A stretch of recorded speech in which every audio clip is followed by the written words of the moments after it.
పండినది, ఇంకొకటి లేట్గా ఏమన్నా డ్యామేజ్ అయినది.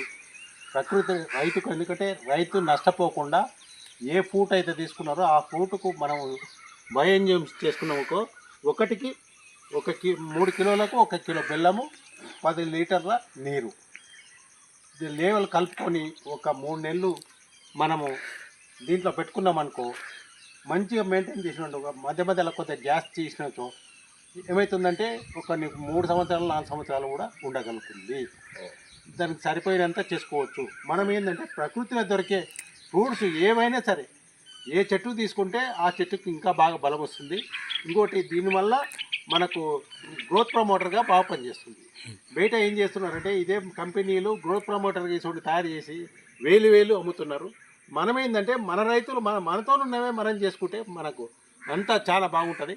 ఇది మన అన్నకు చెప్పి తయారు చేయడం అవుతుంది. ఈసారి పంట వచ్చిన తర్వాత అన్న రిజల్ట్ చెప్తాడు.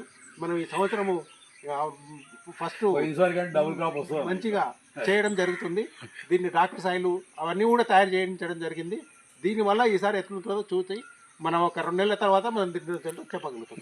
బయట వేస్ట్గా పడేస్తారు కదా, వేస్ట్ పడేయకుండా మనం అన్ని రకాలే ఇక్కడ ఒక జ్యూస్ తయారు చేసి ఆ జ్యూస్ ఇదైన తర్వాత మనం ఫర్మెంటేషన్ అయిన తర్వాత మనం మళ్ళీ చెట్లకి ఇచ్చేస్తాం. ఓకే.